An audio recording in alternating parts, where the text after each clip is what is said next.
etc., is always based on some type of fundamental ideas, and that's where philosophy deals with, or what it deals with. That's pretty long-winded, but yeah, that's what's going on. At some point, after I think we're done with sort of the introductions and whatever we talk about, I'd love to sort of dig deeper down into what are some of these key philosophies that you're pushing, including the concept of sound money, and you talking about how fiat currency is taking away from people, sort of taking away people's wealth slowly. I'd love to get like a deeper understanding of how that works and why that is. What even is sound or unsound money? I come from a place of like total ignorance, but something which I'm probably interested in learning about is, so that's why I'd like to dig deeper into this at some point. But yeah, I mean, I think before that we can just do a quick update, I guess. Waris, if you'd want to go next. Yeah, sure. Yeah, sure. So I just ended my contract with Wasabi Ventures. I was there for like 2.5 years as a marketing operations guy. So that ended like literally days ago, and now I am in middle of transition, or maybe. I also have my marketing and design agency on the side, so finishing up another website design project. Apart from that, there's obviously network school to look forward to. Who knows, some other project might pop up there. But yeah, basically I'm just in the middle of design and marketing and helping clients, and smaller projects, smaller like 3 to 4 month long projects. That's pretty much. Okay. But COVID has a lot more interesting one to give you. Go on, COVID. Actually, I think something Cool. that's been quite interesting with you, Varis, is that you've actually had the time to explore something that I think all of us should be doing right now. Is that you've been creating great AI systems to streamline workflows, and you're not actually working for Exploring them. anybody. So your all of your time is really devoted into how whenever you actually do start working for someone, you're going to be like an absolute badass. Um, Thank you. And basically, like my job at Wasabi Ventures was a lot of the typical classic social media management and all, the digital marketing stuff. You know it, like scheduling emails, scheduling social media posts, writing descriptions and captions and all. It Yeah. gets pretty boring after a while, and there was no such challenge for me to work on, and my brain wasn't firing on all engines. In fact, it was pretty much on like back drivers, bike backseat and all. So I got this time to since like my contract literally ended 2 weeks ago on Feb 1, and since then I'm technically unemployed and on a contract role. But yeah, it gave me time to explore a lot of different AI automations and all. Like in comments, I posted this Ravid AI. It's a tool I was talking before you popped in with COVID. It creates end-to-end video editing tools, videos, social media videos. You just have to provide a nice and solid script that you can get from GPT. So nice and solid social media video in like 10 minutes or so. So yeah, just exploring these things. So Mhm. so you can like plug in a script and then AI will generate a video for you. Yep. And you describe what kind of video you want. There are some parameters that you set, and once you do that, the videos are definitely not as good as if a human would make it. But Yeah, it's yeah. good if you're just throwing out, if you playing the numbers game and all. Sometimes all the short form algorithm works that way. Like Yep. I know for a fact that Instagram Reels work that way. So just exploring these. But anyway, Corey, your turn now.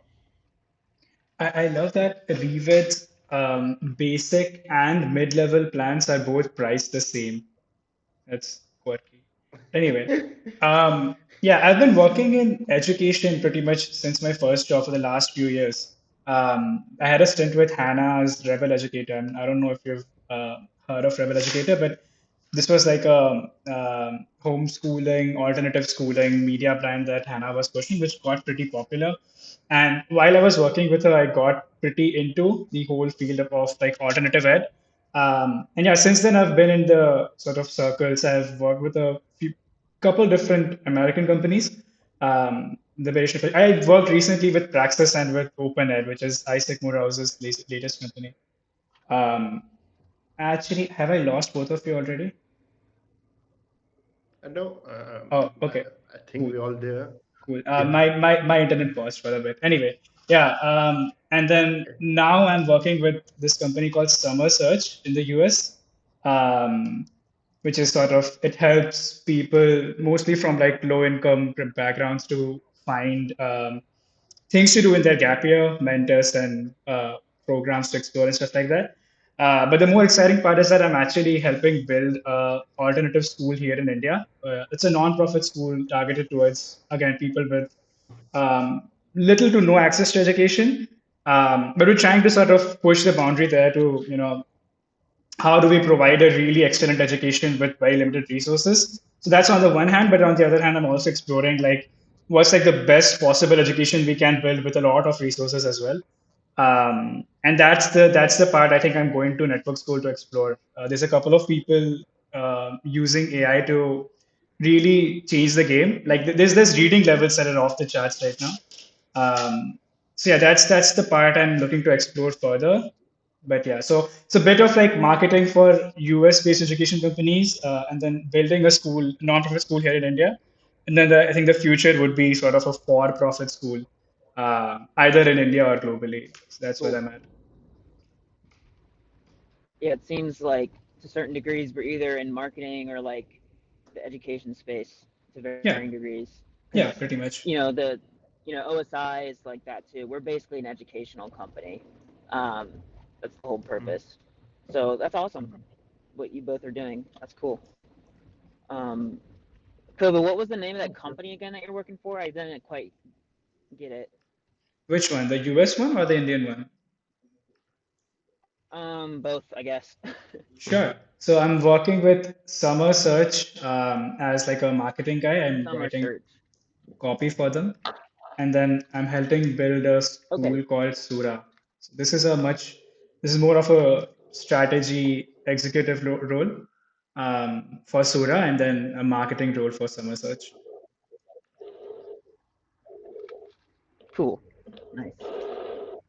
Yeah, I work at OSI. I when I came on the OSI, I was kind of working with the marketing team and doing copywriting. Copywriting is tough. Um, I just gotta say that. Yeah. It's a difficult thing. Do you do like A/B testing or anything like that? And how do you go about doing that if you do it or anything similar? Actually, this would be my first proper copywriting gig. So I've been doing a little bit of Okay. copywriting with this school that I'm building, and we've had pretty decent success. And I've worked with other copywriters and saw what they do, but I haven't really done any copywriting myself so far. Um, Ah, got it. but the sort of good thing here is that I'm actually like a subcontractor for a bigger marketing agency. So I'll have like people to just sort of teach me some of the things here. Um, so yeah, it won't be like I hopefully won't be like a fish out of water, but yeah, I'm not too confident. Yeah. I feel like it's always best to be a fish out of water. That's how you grow some feet, I guess. Um, So that's a good uh, metaphor, I guess. Yeah. Covid is just being humble, man. He just raised quite a lot of money for his non-profit school, so he's just being humble. His copy is great, Sure. actually. I mean, sure, quite a lot of money by Indian standards, also day change by American ones. So it's so, so there's levels to this, I guess. Yeah. yep. Here, I'm gonna be walking inside to my apartment, so I'm gonna Yeah, pick you you guys up. need some time. Yeah, take your time. Or give us a I'm home almost tour. back. Oh yeah, I can show you guys where I live if you want. How do I Flip the camera. flip the camera? Hmm. Yeah, this is the Living room. underground parking. Oh, Hmm. Living room, yeah. yeah. It's so nice. But yeah, there's my car. It's kind of dirty. I just got it washed, but then it got dirty again, so Happens all the time. yeah. Hey, quick But yeah, it's question. pretty rainy here today. At what age do you usually buy your first car? What age? Yeah. How old was I?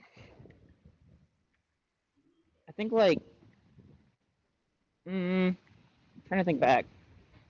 It's been a while. Okay. I don't know, like 21, I think, for like 4 grand. Okay. Okay. Okay. Cool. Not too bad. And then I've been driving since I was like 16. Hmm. Very American thing, I guess. I mean, here in India, it's like the legal age is 18, but I've been driving since I was 15. So, Oh, 15 what even. Oh change yeah. difference? Yeah. I also think Waris is the wrong person to learn Indian culture from. He's like the exception in everything. There's this I can't find like one thing in which Waris is average. It's, it's incredible. But yeah, if not four-wheel like cars and all the four-wheel vehicles, a lot of Indians do learn how to ride a scooter or a motorcycle in their teen Yep. years. It's not legal, but they do. So Same thing here. Like yeah. everyone's learning how to drive when they're like, Mhm. coming out of the womb. I don't know. They drive they But not as drive much out of the womb. scooter action. Yeah, interesting. All right. Because about network school, right? Mhm. So how Yeah. how did you guys hear about network school?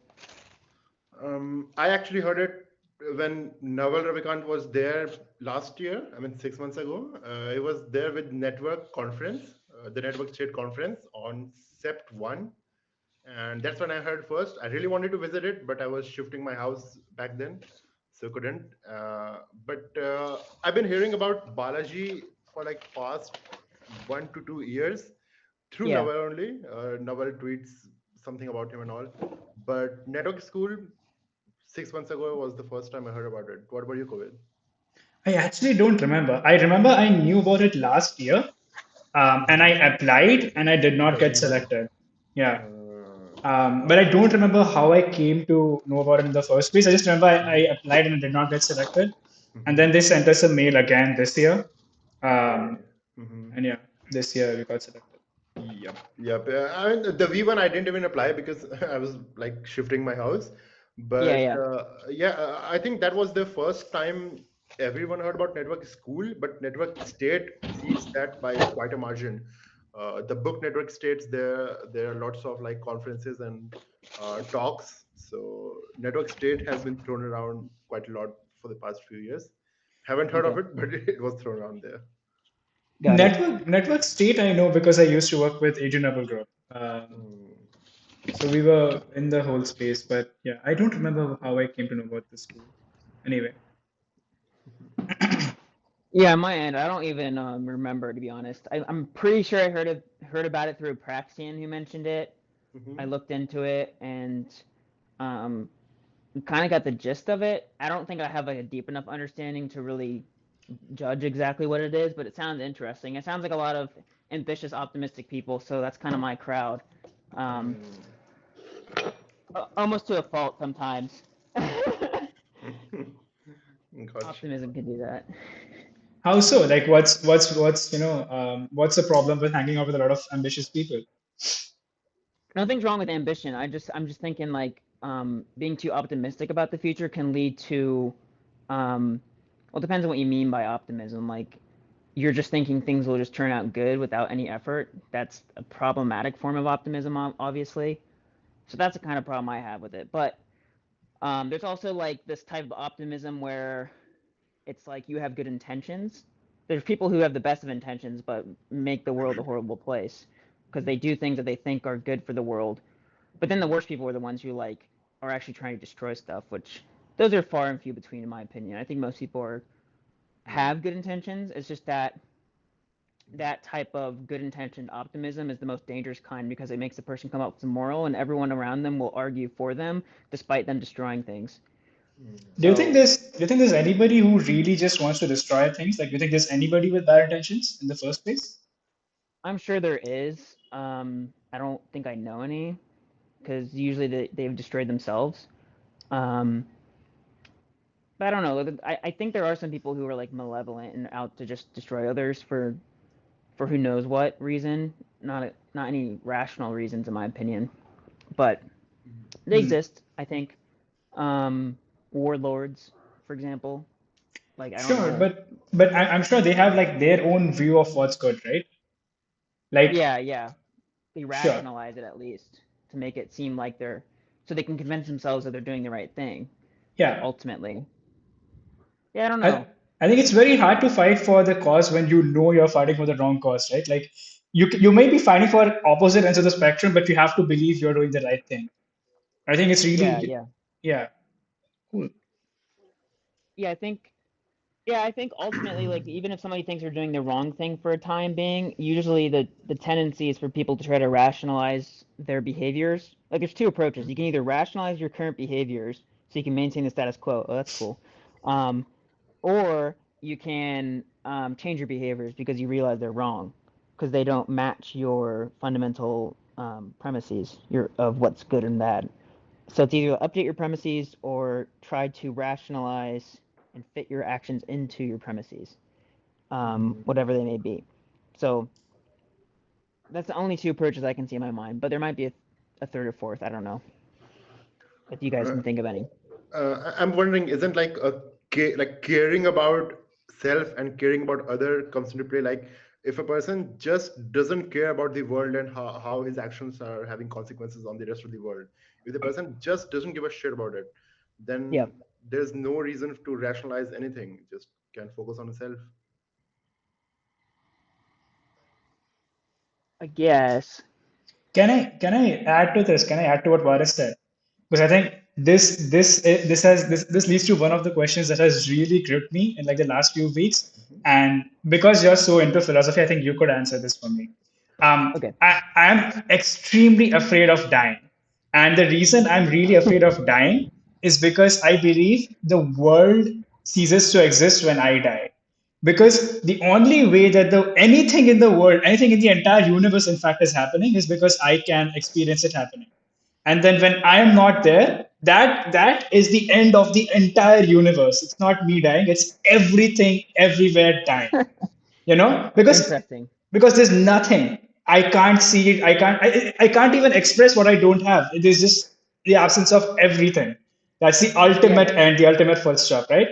And so if to Varis's point, if there's somebody who is trying to pursue, let's say persevere, stay alive by doing something that furthers his interests over, a world's interests. Maybe he's doing wrong for the world, but he's, doing well for himself or staying alive or longer.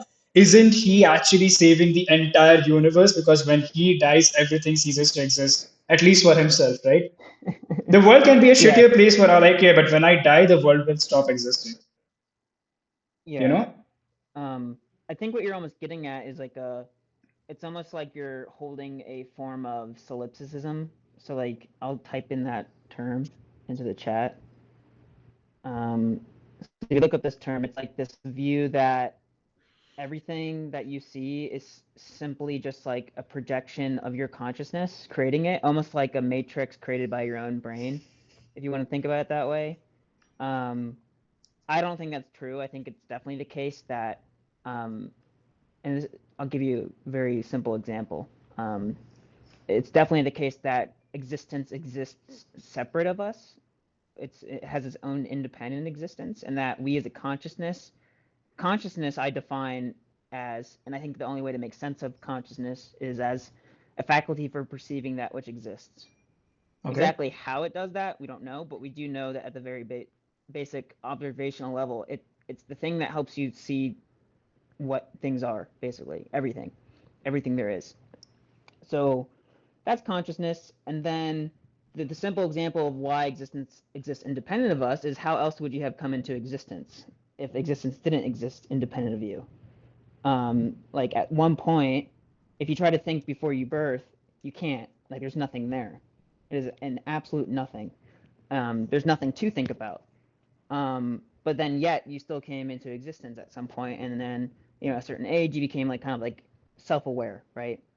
And that's Sure. kind of And when all then, these like specifically human problems spring up, like thinking about death and stuff, because it's really just a forecasting of what hasn't happened yet. And personally speaking, I went through like a period where I was thinking a lot about death too. Um, it was almost like a depressive period for me. But what I came out of it, my conclusion that I came out of it with was that you can't actually think about death. Um, is simply just a forecasting of like what it seems to be like. But since death is the absence of consciousness, it can't seem to be like anything. So attempting to think about it is actually not even possible. And to think that you're thinking about it is actually just kind of like tricking yourself. It's not like you're going to think of like death as like blackness or like nothingness, because you can't perceive nothingness. Of course. There is no nothing. That's why it's called nothing. Yeah, but then just your point about being born into this world, and there was something before I was there. Well, for every individual, doesn't reality begin when he sort of appears into the world, and doesn't reality end when he goes? So how do you convince somebody that reality is independent of that person's existence when the only time reality has ever been real is that when he has also been in existence, right? Like, why can't I make the argument that things are only real because I'm here, and when I die, things stop existing? Things only started happening when I came into being, and things will stop happening when I go. And so, how do you convince me that there is something beyond me in the first place? I mean, I really like your questioning, and this is actually getting at like a really fundamental distinction in philosophy called there's two there are two premises that are like the most fundamental of any like philosophical system. So what you're kind of like asking is which is true, the primacy of consciousness premise or the primacy of existence premise. And what that means is the primacy of one or the other, like which comes first, the chicken or the egg. It's a chicken and egg problem, isn't it? Um, so I think my question for you would be to, given both of these hypotheses, like the hypothesis that existence has an independent existence and that we are simply a being which has a consciousness that can perceive existence, and that's the primacy of existence premise. So that's on the one hand, and then the other premise is that existence only exists because we're conscious of it, um, and that it's basically a projection of our consciousness. Um, and so my question regarding that is, if you look out into the world and observe things, what facts of reality give rise to the primacy of existence premise, and what facts of reality give rise to the primacy of consciousness premise? So I would say just think about it that way. And personally, like if you look, for me anyways, like when I look around, I see lots of evidence for why um, the primacy of existence premise is true and the primacy of consciousness premise isn't. For starters, just if reality truly were like a dream of my consciousness or whatever, me just projecting it into existence, then where did I get those ideas from? That would be Sure. like my first question. Like, okay, so how is my brain doing this? That means there has to be some type of content. And why is it that certain things surprise me when new things happen if it's just a projection of my consciousness? Because if it's just a projection, that means I already have the knowledge and there would be no need for me to actually seek to know things. So how is it that my brain is somehow projecting all these things that surprise me and have attributes that I couldn't have possibly foreseen, yet at the same time it's somehow projecting it? To me, it just doesn't make any sense. And all the facts support the opposite hypothesis, that existence has its own independent existence. We come into it, we're able to perceive it, and it kind of explains why we can look at things because they have their own independent existence. We see that, oh, they do things that I'm not aware of, and that I have to use my consciousness to focus on it, so then I can gain knowledge of it to understand why it's doing these things I don't currently understand. So it's kind of like this inductive approach to it. That's kind of the way I would approach it. Hopefully that helps. I'm not really saying it's either or, because I don't want to come at you at this like top down where I'm saying this is the right way, this isn't. Adopt this thing on faith. I'm just saying, um, look at the evidence and see which points more heavily to one or the other. So that's my 2 cents or Yeah. three. I have some thoughts, but I've been talking for a while. So, Virus, do you have something, or should I, sort of? Proceed. You should proceed. Yeah. Cool. Yeah. So the angle that I'm coming to is, do you want to talk about this? By the way, I don't want to sort of keep going if Go you're on. not, I also to mean, Maddox. yeah. No, it's interesting. Let's keep going. Cool. Yeah. So the angle that I am sort of coming at towards this is not so much as the primacy of either existence or consciousness, which might be an interesting angle to explore in the first place. I also am not sure about the whole projection of your consciousness into reality idea. The thing that I am sort of concerned about is morality. For each individual person, doesn't it make more sense to chase anything that prolongs his lifespan or anything that makes his own, um, let's say, consciousness happy than making the reality as a whole happy? Because for every individual human being, existence collapses at death. Like that's the final ending. There's nothing beyond that. Yep. And so what's stopping me from always doing whatever will sort of, whatever pleases me? And what stops me from believing that, everything is centered around me in the first place? Why cannot that happen when I'm not there, existence is not there either? From an individual perspective, isn't that, the ultimate thing, because everything will end when I will end. And therefore I am actually the most important thing here. Yeah, I kind of understand that now. So you're like less looking at it from a metaphysical or epistemological approach, but like a more moral approach, like ethics. Sure, yeah, Like to what's begin the with, and we can go to because it's metaphysics like later.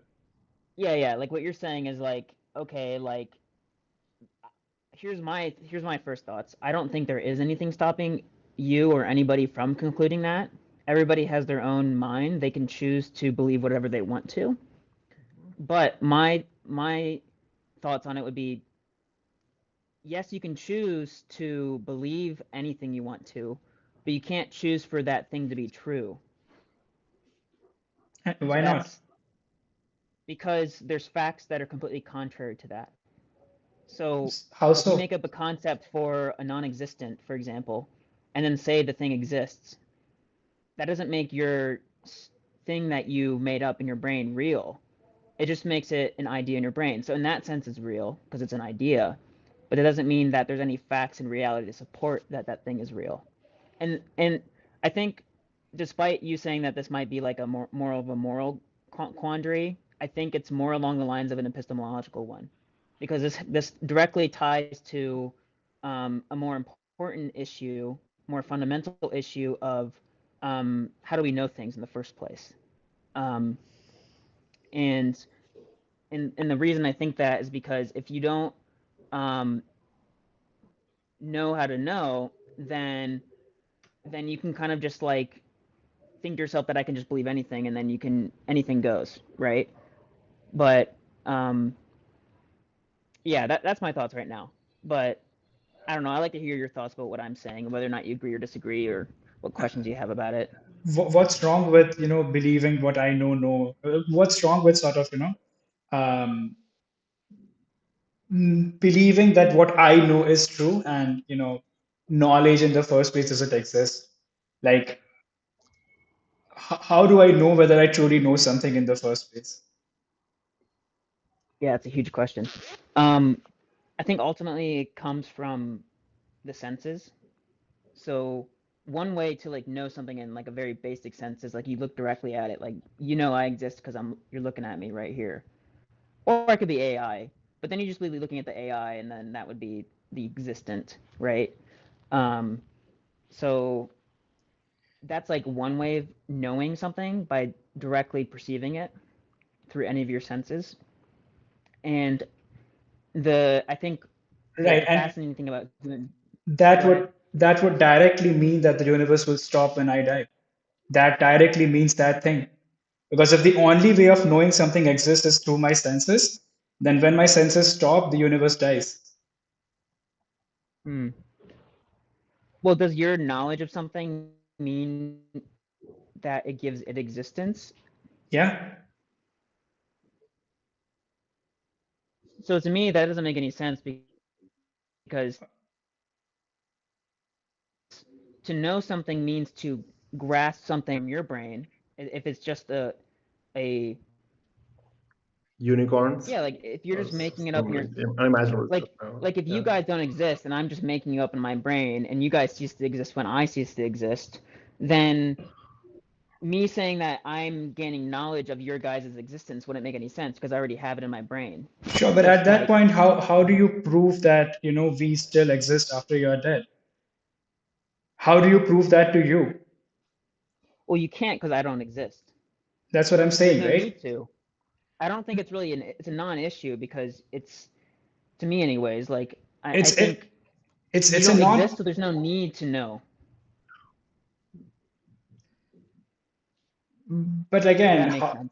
sure, but it's like I'm trying to think of it from a more individual point of view. I'm not sure if the only way that I know things are there is because I feel them, I sense them. Then when I stop sensing them, they are not there anymore. Uh, Well, I wouldn't and say they're not there. It's that your sensory equipment is no longer there to perceive it. Your consciousness is no longer there. So yeah, they're not there for you, is the right word. and because I So have your never been anybody but me, they are never there. I'm not sure if I can understand. I can well, I have explain a that. well. Yeah, Let's simplify this problem a little bit so it's a little bit easier to think about. So, like for example, like let's say I poke both your eyes out right now with a fork, sure, right? And you go completely blind. Would sure. that mean that I stop existing for you just because you No, can't see me? no. I can Like still even if you think. can't hear me or touch me or anything, but I you can think. can't see me directly. Sure, I can think about you. I remember you. I remember you existing. If for Yeah. some reason somebody tells me that you're now dead, I'll still think you used to exist at least, and that now you're dead, and at least your body is somewhere there. But when my mind dies, when I am dead, even when you take away all of my sense organs, I have my memory. Um, but oops, I'm almost running out of battery. But you get my point. I'll just plug my laptop in. Yep. Yep. Hmm. I don't know. I think I have a follow-up question. So Sure. this might help because we maybe talking past each other by accident because we haven't really defined terms that are crucial to define. Yeah. Um, so I think what is your idea of what knowledge is? What is knowledge to you, Hmm. and how do I you don't know know. it? I think that's difficult. I think it's anything that I Yeah. can sort of prove to myself, right? I think that should be the definition of knowledge. And this is like a first draft of my definition. I haven't thought about this heavily yet. Yeah. Yeah. That's fine. I mean, that's kind of like the whole process of this is just to think through Yeah. it and kind of like reach conclusions. Yeah. Um, so what does this process of like proving something to you look like? So I like think I could. to say Yeah. something is truly knowledge in your mind, what makes it proved? I think it's different for different things, right? Like sensory organs are one thing. It could be a memory. It could be. Um, yeah. I mean, anything that you can consciously experience, I think should qualify. Is experience necessary for that? I mean, can we just not just think of something and that registers as your knowledge base? Yeah, but I'm thinking if you're thinking of something, that's an experience, right? Like you can't experience that when you're dead. But then you can think of anything Yeah, imaginable. yeah, but that's an imaginary thing that exists. An imaginary thing that still exists, an idea that exists, right? It might not be in the real world, but I have that idea. It's part of the universe, so to speak. If the universe is physical components and thoughts, then only my thoughts are real and everybody else's thoughts are not real because I can't see them. And then when I die, everything dies. Yeah, I don't think, yeah, in my opinion, there's no backing to the idea that there's only the material, because there is like the materialistic view of the world where nothing that you can't see directly doesn't exist. So like that means thoughts don't exist. Um, so it's basically just saying that the non-material doesn't exist, but I think it does exist. And the way we identify it is through introspection mainly. Um, and I think No, I but believe thoughts the exist because I've content. seen them in me. Right? So I know thoughts exist. I've experienced them myself. Um, Yep. but when I'm gone, you know, yeah, we're talking we were defining terms. Yeah, let's go ahead with that. Yeah, yeah. But when you're gone, like those are gone too. Everything about you is gone. You don't exist Everything about anymore. everything about everything is. Well, but it's assuming that things don't exist independently of you. And what makes you think that's true? Because I have never been proven otherwise, right? Like I have never seen anything to exist that I have not seen it to exist, you know? But that's not an existence So problem. That's just an observational problem, right? Like my thoughts do exist. You cannot see them, but that Sure. doesn't that doesn't conclude that my thoughts don't exist. It just means that Why you not? can't see my thoughts. Why not? You can't see them, but it exists. Like you look up at the sky, you cannot see shit in this light conditions, but that doesn't mean the stars don't exist. It's just you have So some problems in observing them. so No, my follow-up question would be like, how do you? So you're saying nobody has disproven it to me. So how would somebody go about disproving it? hmm, How do you disprove something? yeah. I don't know. I don't have a good answer to that. And that would be defeating my own argument, right? And I don't have a good answer for that. I don't know if that could be disproven. Yeah, in my opinion, I mean, I think the only way. logically, I think the Yeah. world exists, right? Like, I think even if I die, the world will continue. I think the universe doesn't give a lot of shits about my existence. But from an individualistic point of view and from a moral point of view, and if you had to defend the actions of somebody who's doing something morally wrong or whatever, I think it's very hard to make that argument that, and again, let's say to conquer your own fear of death. Like if somebody tries to convince me, hey, you should not fear death a lot, and then I say to them that, I fear death a lot because the universe will stop existing when I die. So these things, logically, I can maybe grasp the concept of the world existing beyond my death, but then you face with practical problems. Right now, I'm playing the devil's advocate. I don't actually believe the universe will stop existing when I die, but um, but I mean, it's definitely a thing people have yeah, posed before.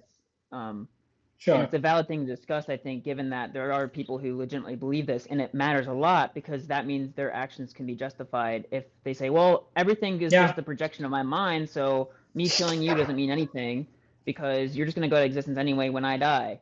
Hmm. It can lead to all sorts of serial killers. So, Quick side note, one of our most important, I want to say religious books, but it's also just a great book in the whole sense, justifies a massive war by God pretty much giving this argument to, I don't know if you've heard of this big warrior Mahabharata. about to face up with his own family. Turn of events led to families facing off each other in this big war, right? Right as the war is going to start, the warrior says, "Hey, I can't kill my own family. That's all, That this doesn't seem like a holy war. This doesn't seem the right thing to do." God basically stops time and has like a 2 hour philosophical discussion with him about what's right and what's wrong. It runs out of arguments. He's like, "Dude, I can't convince this guy." Eventually, shows him his like universal godly form and says, "You know what? I am everything. I am you, I am them. When you kill them, you kill me. It's I." Basically, he just does a, you are doing nothing. I am doing everything. So stop being a bitch and start killing. But yeah, interesting. That's the yeah, story. It's a great story. You should it's a read great it. story. It's an awesome story. That's very fascinating. This kind of reminds me, for some reason, it's like a really good allegory too, to kind of think about these issues. I think Isaac Asimov, he's written a bunch of like sci-fi books. He wrote a story a while back. I think one of his more like original stories about like robots, and he kind of came up with this moral issue of that can kind of be compared to um, like what happens between us and a supposed God. Like personally, I don't believe in God, but I used to, and this kind of helped me realize like how kind of ridiculous it is. Everyone can believe what they want to believe, so none of my business. But basically, the story goes along as like this. So like, there's these guys like on Mars, and they have like a robot pal who has like a certain set of rules it abides by. Like it can't harm people, it Yeah, can't I harm know the itself. rules. Yeah, Yeah, yeah, there's laws of robotics. yeah. So they send off this robot to get up to mine some mineral they need for some like battery or something to make sure they don't die in their little space station. So Is they this send the it one out. he's running in circles? Yes. Yeah. Okay. So Yeah, yeah. because of I've its read that rules, it's one. stuck on a loop. It's like, Yeah, well, I can't go yeah. there because I'll die. I can't go back because I need to help humans and not Of harm them. So course. it keeps Yeah, doing it. yeah. So the I think it was actually a reinterpretation of the story and like what it means by somebody else, but I found it really interesting. Is he said, okay, like now imagine that like what ended up happening with the robot is the people were like, oh, it's not your fault, robot. Like you don't have to feel bad because we created you this way and you're at no fault, right?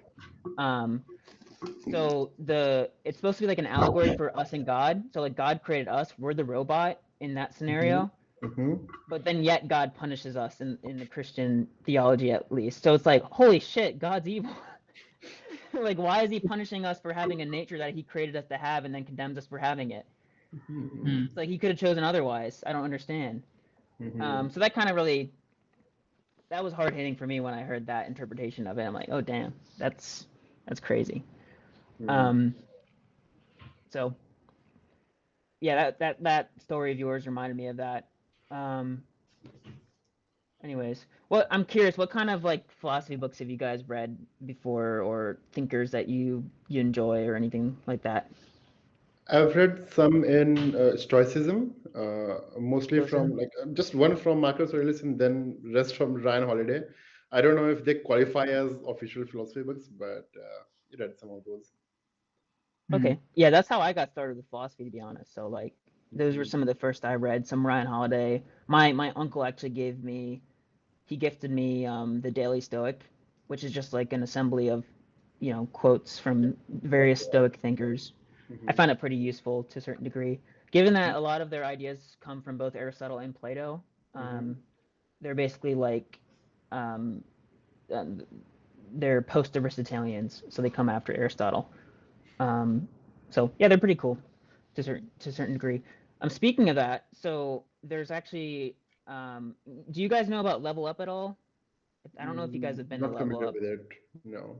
Okay, so my company, Objective Standard Institute, we host a annual conference in the summer called Mhm. Level Up, and so Okay. this year we're going to be doing it in Orlando, and they have scholarships for young people, so you can get like a lot of money for flights and whatever.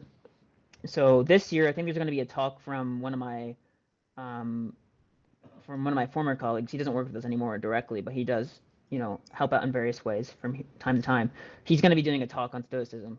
On, I think, let me see what the title of the talk is. I have it here, but I think it's about like what Stoicism is and isn't, which I think is fascinating because there is like a lot of confusion around Stoicism. I think nowadays, Yeah, like especially with being Ryan like Holiday, he's kind of emotionless changed it. and all sorts of things. Yeah, like it started with Robert Greene and then went ahead with like Stoics don't feel any pain and Stoics cannot like it's just stone faced people. But yeah, get what you Yeah, mean. exactly. So I think what people do is they'll take like older philosophies, turn it into self-help books, and then Mhm. that turns into like the self-help culture of our day, really. Mhm. And then what that ends up turning into is like people try to like reinterpret like the original meaning of what the Stoics were talking about. Mhm. Um, and then there's also a lack of, I mean, it's nothing wrong with it. Like, I think it's fine to like take certain ideas and go like, if I apply this into a rational framework, this is a good idea. But if you like actually look at the more fundamental premises of the Stoics, as well as like other philosophies that they kind of base themselves on, like Platonism in particular, um, there's some ideas there that simply aren't true. And then so like in a network of ideas, there's certain things that you end up like accepting by accident because you don't Mhm. realize it's kind of baked into the idea. Um, but that's philosophy in general. It's kind of a mess to wade through, but I find it's the most important mess to wade through because everything else is based on those premises anyways. So like it's like the easiest way to fix every other downstream problem because it's the furthest upstream you can go. Um, let me see here what the talk is called.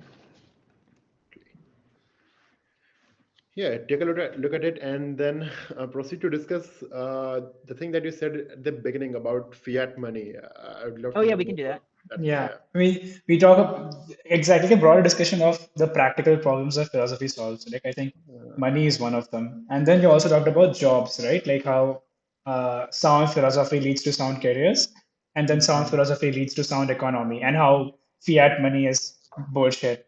I would love to dive deeper on all of them and, yeah, learn Yeah, more. Mhm. yeah, I definitely like to talk about it more. So we can talk about the money thing first.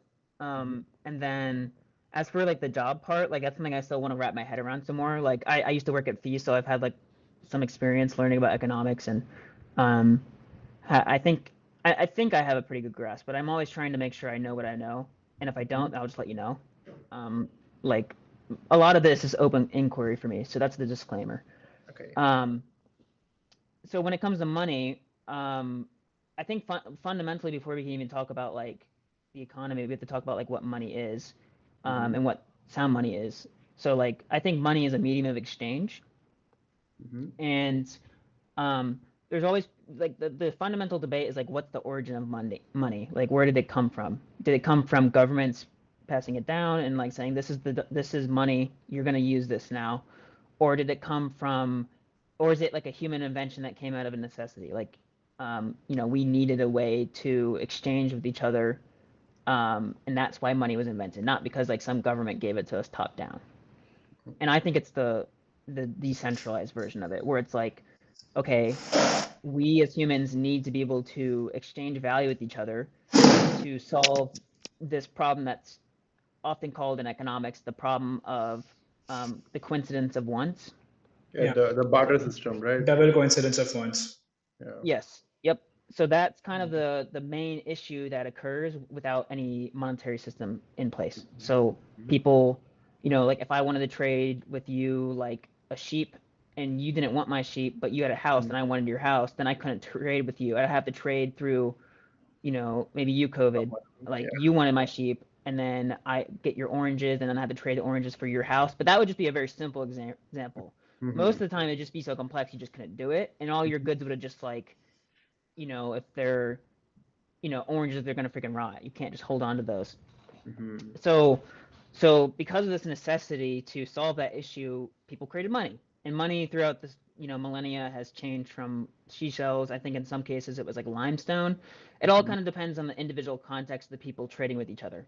Yep. And the primary attributes money has to have is it has to be scarce. The supply can't change very easily, and the reason that it can't be um, the supply can't change very easily is because if it increases, that's inflation. That's what inflation is the increase in the supply of money. So if you're using like limestone pebbles, and they're, I'll give you an example. So like I think I remember reading about how there's this tribe that traded in limestone, and the reason they did is because they used that as money because limestone was very difficult to get. They lived on like an island, and the only way to get limestone was to go to this other island where it was like made out of limestone. And so the only way to get more of it would be to go there. So they ended up using that as money, and that's kind of like a very feeble system. Like it didn't, last very long, presumably. Mm-hmm. Um, but the basics are there. So like it's hard to get, and to produce more of it, it would take so much effort that it's difficult to get. And that's what hard money is. So like hard money, Sorry for interrupting. Shouldn't be go there ahead. a governing body as well to like govern how much money is there and what qualifies as money in the first place? I'm thinking of like some 1,000 years ago, some random king with a coin with their mark on it. So that's a government governing body or some sort of regulatory body on that That currently. I would argue comes later. Okay. So what usually happens in the origin of money anyways is first there's some type of thing that is valued and collected that is Mm-hmm. able to be divvied up pretty easily and people care about trading with each other. So then they'll say, "Hey, I got like all these limestones that are difficult to get. Do you want to Mm-hmm. trade these for your oranges or whatever?" And then they're like, "Sure." And then naturally what ends up occurring is everyone wants to desire that thing Mm-hmm. as a medium of exchange. Not because the limestone itself is like intrinsically valuable or good for something else, it's because it's good for money. Okay. But then the reason government bodies come on top, and I think they do have a function, like a valid function, but Mm-hmm. then there's an invalid function that can happen. And the valid function is that they come in and say, okay, um, the reason they would need to come in is because there's a problem. And the problem that occurs is it's hard to freaking lug a bunch of rocks around, right? Like that's Mm-hmm. just like difficult and not practical. So if you wanted to trade like, let's change it to gold since that's like, more, what we used to be on the gold standard. Mm-hmm. Um, so like lugging around a bunch of gold coins is a dangerous because like they could be stolen from you. Risky. Yeah. Um, and it's like heavy. They're difficult to divvy up. You can't just like drop them in like भाग गया भाई इतना भाग गया इतना ही knowledge मिलेगा free में ये सब तो पता था यार ये सब तो पता था हाँ मैं सोच रहा था बोल दूं कि भाई सब स्किप वही स्किप स्किप कर दो पर चलो कोई ना सोच रहा था कि क्या आएगा ढूंढ शायद जाएगा and all. Yeah, my phone timed Welcome out. back. But welcome yeah, back I have a thing that says you can only use your email for an hour and then it like turns off the app or whatever. So, but I turned it back on. Sweet. Anyways, where was I? I was talking about gold. Yeah, talking about gold and how banks involved in, and I think we can skip ahead like a step or two. I think both me and COVID know that the next step is obviously the government decided to write it on a piece of paper and mention that, hey, I have like this 10 gold coins that belong to you. So here's this on a paper that says 10 gold coins, and then slowly and suddenly people started trading those papers, and that's how I think money got created. Yep. And I know for a fact that the US dollar was also based on gold standard, and then one day they decided not to base it on gold, and after that Yep. the inflation has been on the rise since then. They started printing more money, but from that moment on, I would like love your take on fiat money from that point onwards.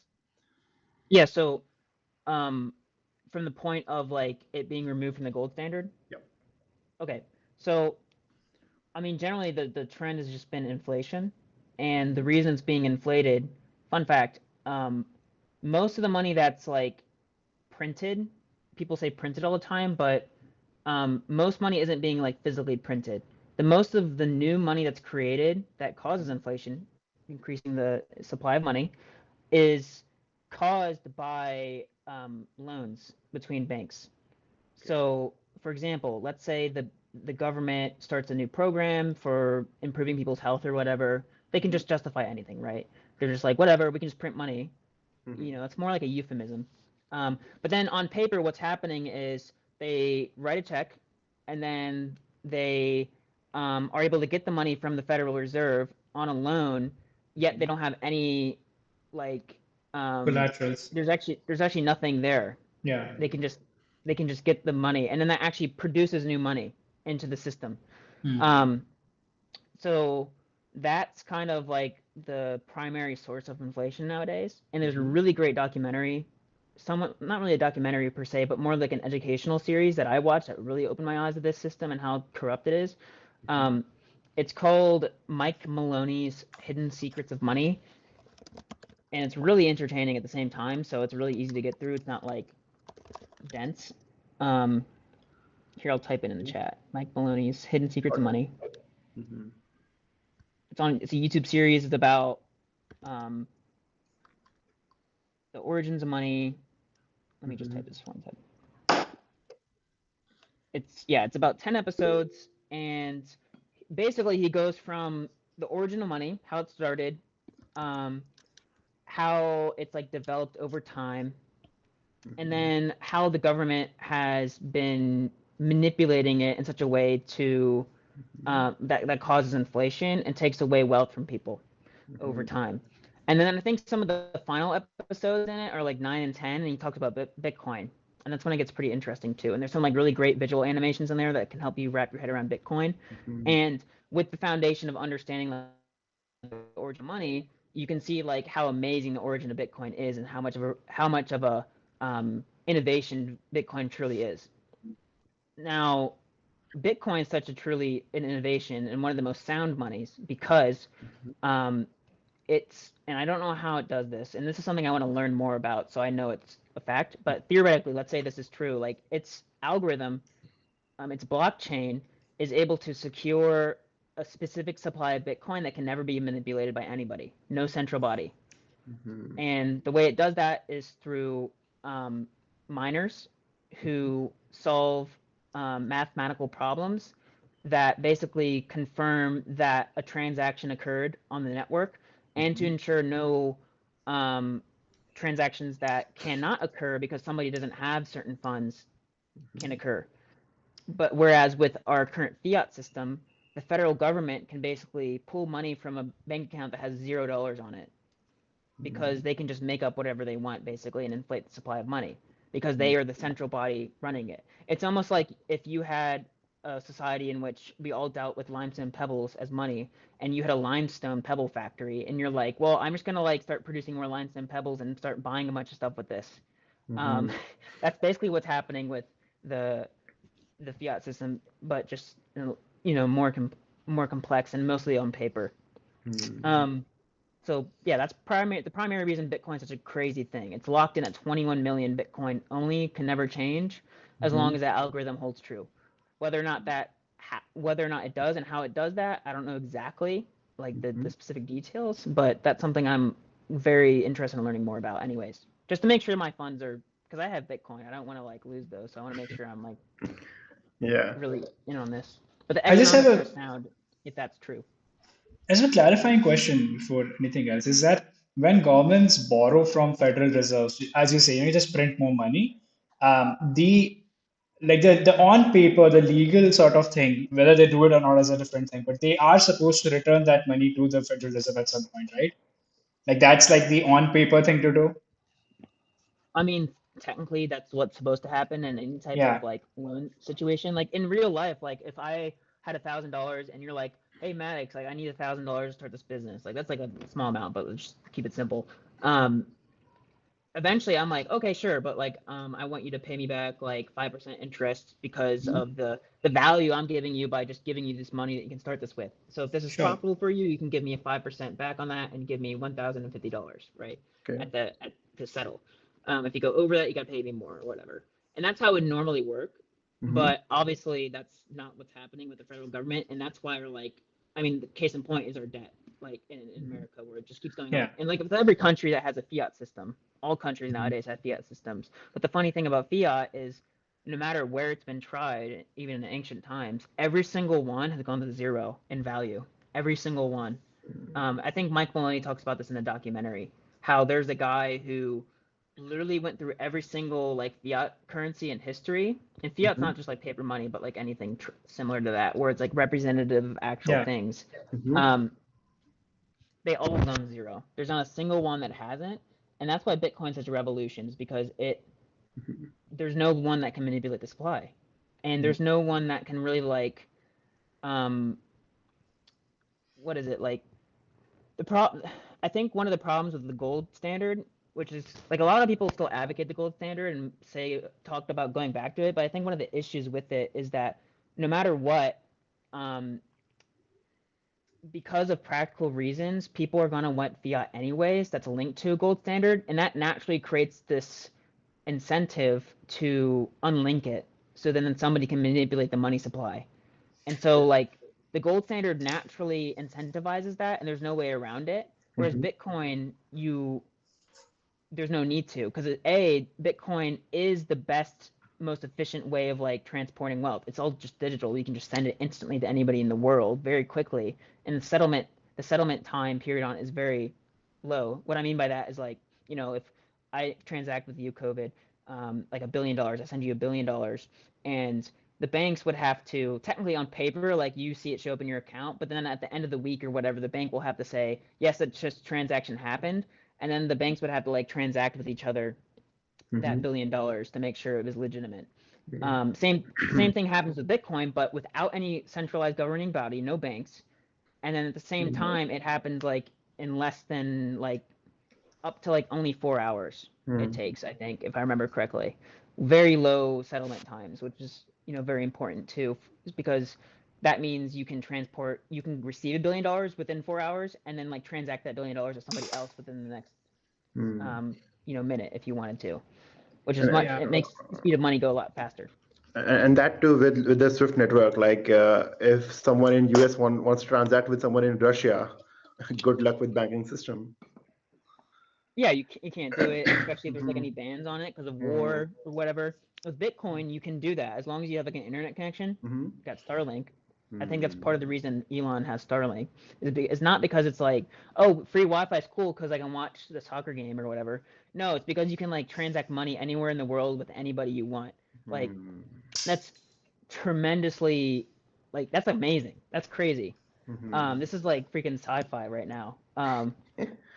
The So case against yeah, sorry, go on, continue. no, you can go. I don't have anything to say. From what I know, the case against fiat money is I was like watch these couple YouTube videos. So Yeah, the example is given is like there's two banks, Bank A and Bank B, and let's just say that these are the only two banks in existence. And yeah. Bank A gives $1,000 loan to Bank B. Bank B returns the loan with a 10% interest, so $100 extra.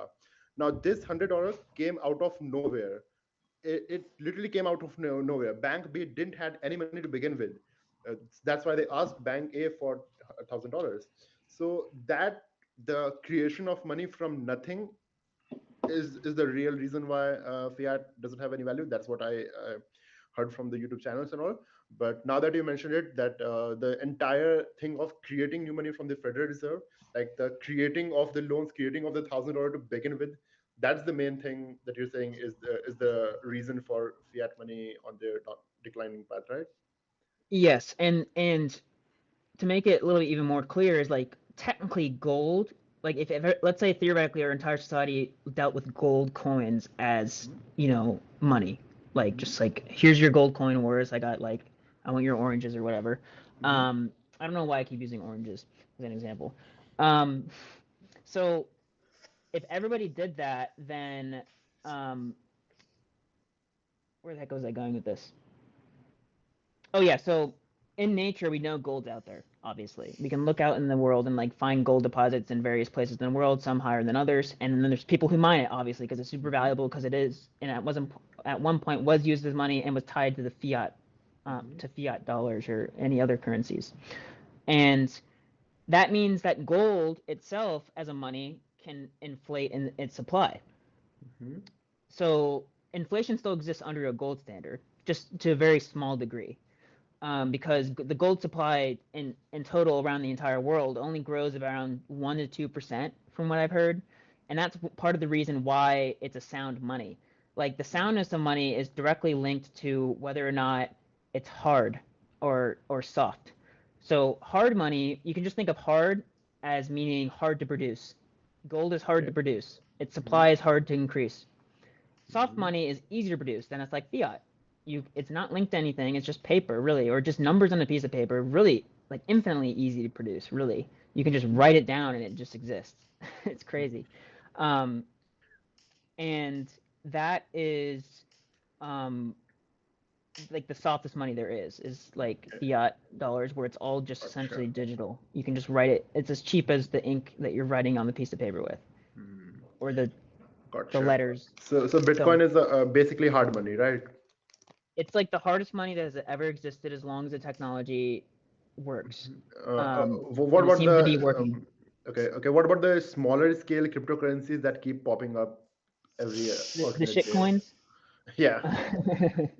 um, so I have yet to like dive into it much, but from what I've heard, if you want like a really good source on all this, like all this stuff I'm like talking to you about, I've learned a lot Mhm. of it from what's his name? I can't say his first name very easily. I know his last name's like this, Moose. Not Sammy's. He like autocorrected. If you just look up the Bitcoin Standard, he's the guy who wrote that book. Yeah, no, a moose. I was like FAB completely doing it Amos or wrong. something.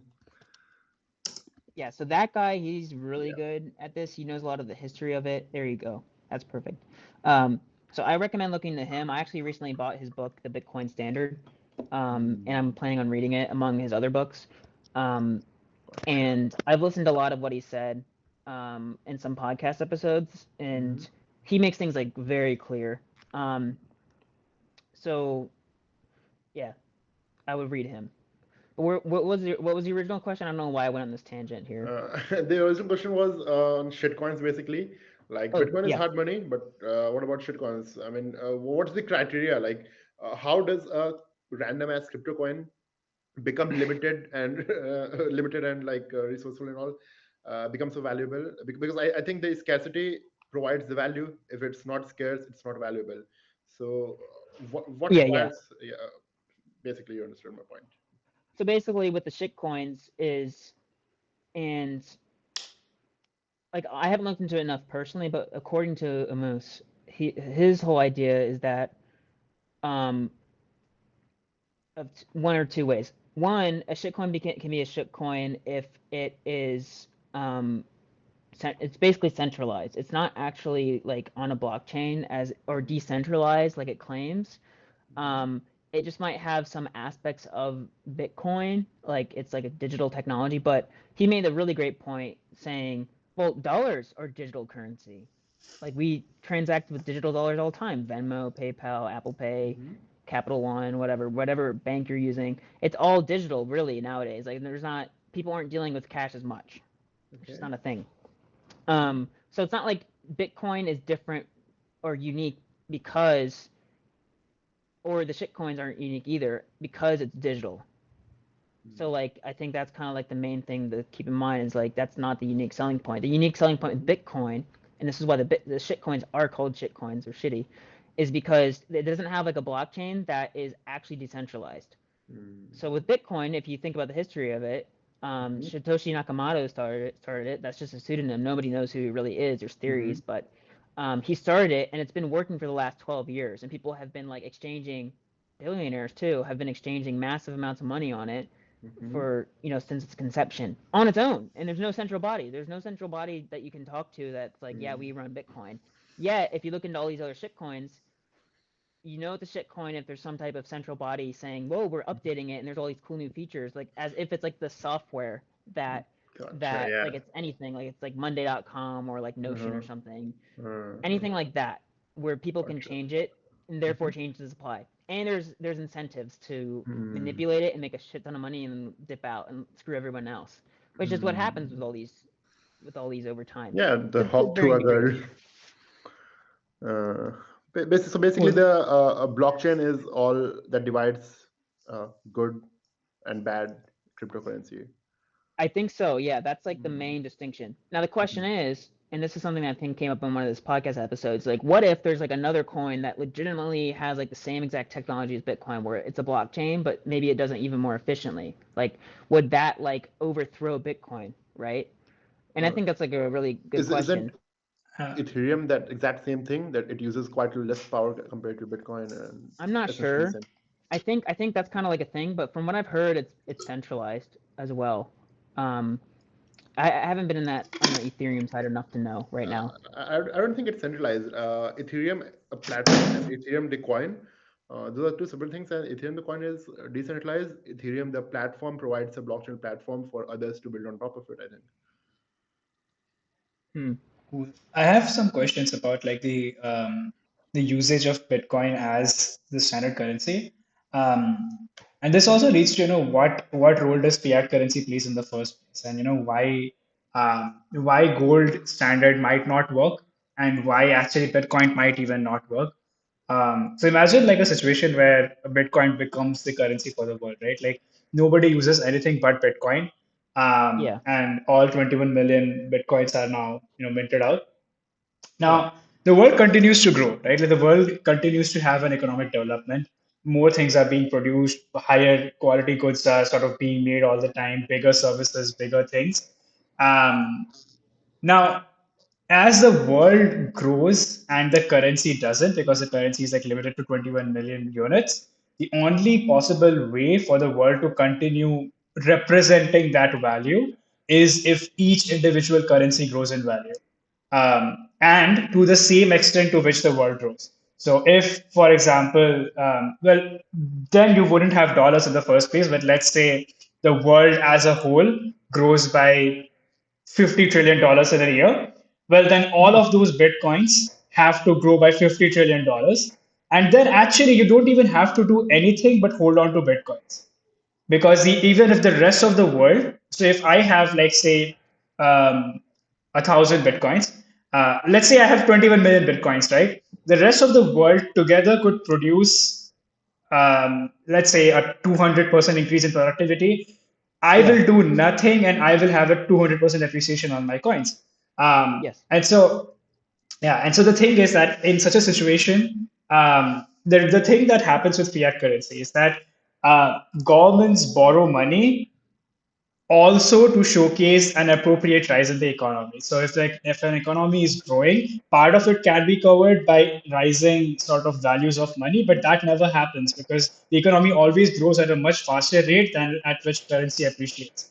So you have to print more currency to sort of bring in to sort of represent the value that the economy is bringing to the table. So doing it with gold, then you'll always have to maintain equal amounts of gold with you as the economy is increasing because you have to back everything by gold, right?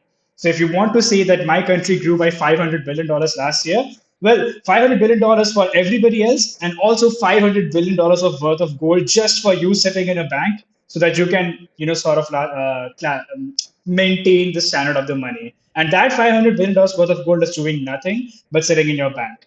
Or Yeah. you can do a part of it by just printing money out of thin air, and part of it is just, whoever actually does the work gets some of that money, and blah blah blah, and things go forward. And so this is the reason why I think Bitcoin will sort of probably not work, because how do you account for a growth in the economy when you don't even have any currency that can be printed anymore?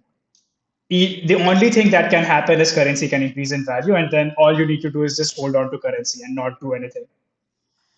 Well, my question is, why do you have to account for growth in the economy? What's even the purpose of that?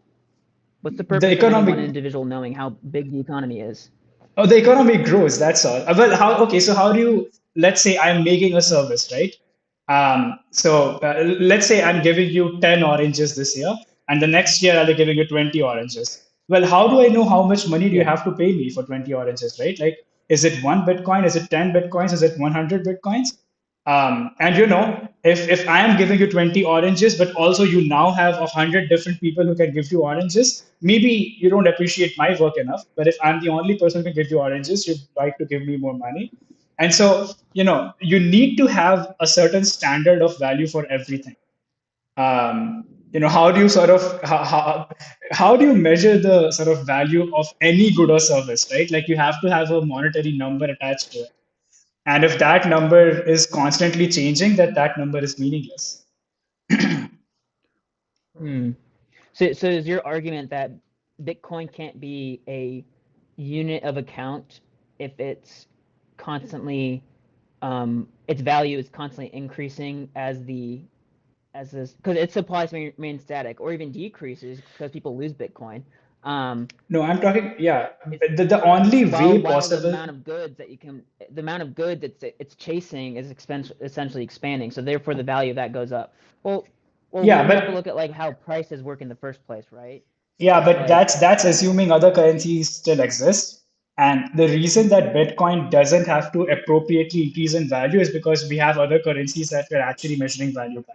If you imagine a world where there is no other measure of value other than Bitcoin, if Bitcoin is the only currency, then the only way to account for growth is have an equivalent amount of growth in Bitcoin value.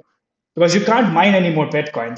You're done with that's yeah. 21 million. That's the ultimate thing, right? But the only thing that you can now do is increase the value of each individual currency. And so the way that prices are determined in real life is you've got supply and demand, and when things increase too much, the government has to print out more money. Because the only other way is that if each unit now buys more things, which just won't work. Why And won't that work? So like people hold their sure, Bitcoin and then they just by holding it and yeah, the amount of like physical goods being produced increases, and because of that they actually have, like more wealth. yeah, How is that a because bad thing? Like yeah, but why would there have to be some Bitcoin government that's printing more Bitcoin, so to sure, speak, because to it's make sure that there's enough? yeah, because it doesn't measure value appropriately. You know what I'm saying? So, okay, think of it this way. You are holding on to 1,000 Bitcoins right now, right? But you don't have any food. And the world has made a certain amount of food this year, and you've just decided not to eat any food because the more food the world makes, Yeah. the more your Bitcoin grows. But at some point, you have to eat. And when you eat, you give that money to me. And now I hold the Bitcoins, and now the Bitcoins keep on increasing in value.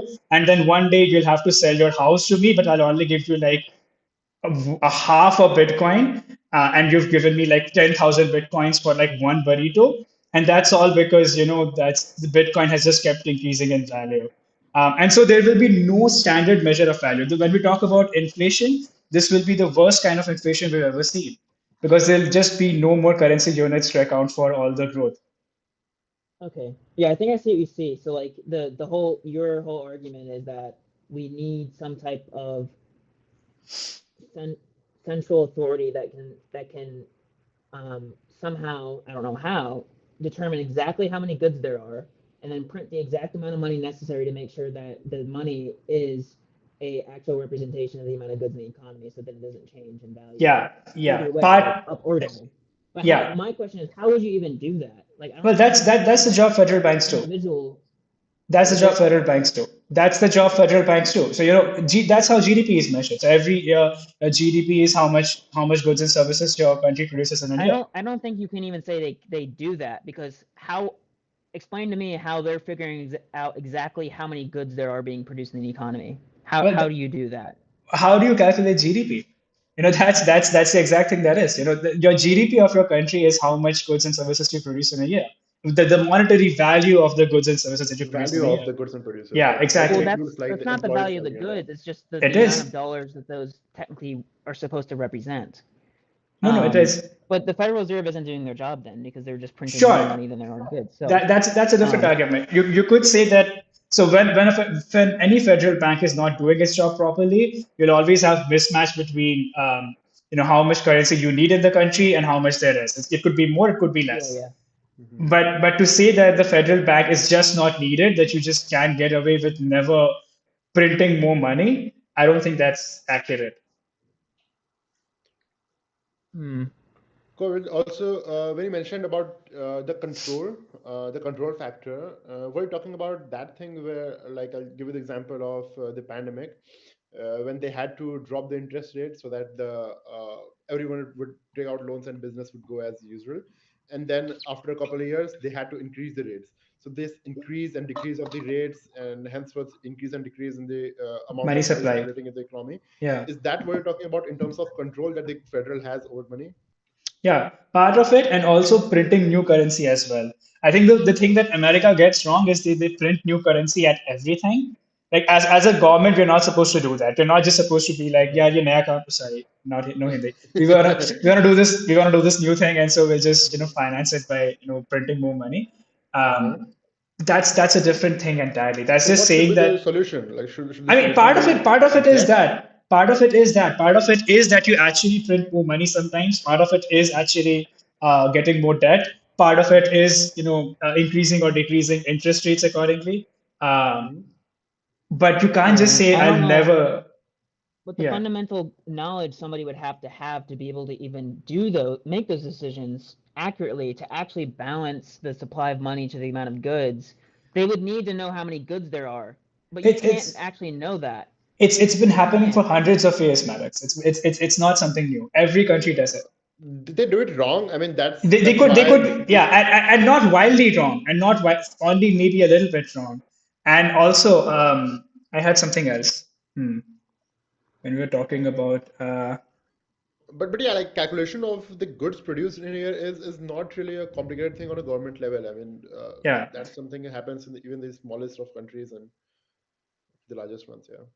Yeah. yeah. I was thinking about something, and now I've lost my train of thought. But anyway, yeah, That's okay. But this has been a really good conversation, anyways. Like, I appreciate the pushback, because um I'll have to look into that more, because I don't really have like an exact answer. Hmm. I mean, my natural um, tendency is to say decentralize. I don't want to centralize it in the government. Hmm. yeah. And I don't think there's ever been an example of government that has done it this way, nor do I see anybody, any government, no matter how big, has any means to be omniscient about how many actual goods are in the economy, so they can produce the respective amount of dollars to make sure it's balanced or whatever. It just doesn't exist. I don't think that You is don't have simply to a thing. be. You don't have to be 100% like you can do a good enough estimate and get away with it.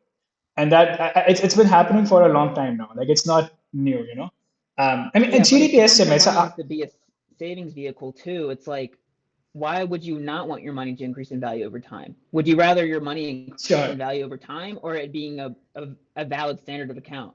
I So don't think, you, I think it's better for it not to be a great measurement, but probably like a store of value. but then how do you And sort of anybody who holds it is But becoming more then wealthy. the whole concept of money is not to hold, but to spend for another thing that you need. Like I need oranges and not paper. And that'll still occur. all right. Think about it. Out of necessity. Think about it this way, Maddox.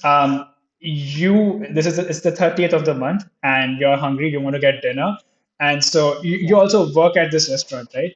And so you come to this restaurant for dinner and you give me like 1 Bitcoin for your dinner. You give me like 100 Bitcoin for your dinner, all right? And I'm like, all right, thanks. And then the next day you come in and you ask for your paycheck, and I give you half a Bitcoin. And I tell you, well, I'm sorry, but Bitcoin has appreciated so much that you only get half a Bitcoin today. And the next day you go somewhere else, and you get what I'm saying. Every day the thing will increase so fast. The value of each individual unit of currency will increase so fast that you'll just never have enough time to really know what anything is worth. And it's happened with Well, I don't know. currency. Yeah. I don't know if it ever would occur that fast because I'm not sure it hasn't happened. Um, like would like you would theoretically have to have like a galaxy-sized economy for it to like be like increasing so rapidly that it would do that. And I think it's like a slower updating process than that. Like depending on where you are, there's local ideas of what amount of Bitcoin would have to be exchanged for a thing. It went like update throughout the entire system of the economy like immediately. People wouldn't be able to do that. I mean, theoretically with AI maybe, but I have no idea. All right. Yeah. I don't know. Yeah, hold on to these thoughts because I want to talk about this more, but I have to go. Yeah. Unfortunately, I Yeah. have yoga Likewise. to attend. But yeah, we should definitely talk more about this because this is fascinating, and I Cool. think understanding the economy is a really great way to, well, figure out how to allocate your resources to make sure you know hold on to your wealth because I think that's kind of the idea I'm going for anyways. Right. Yeah, definitely. Yeah, we should have definitely have more of these. One after when we have finished our cohorts at network school, that's definitely on the cards. But we can Yep. have some before that as well. Yep, sounds good.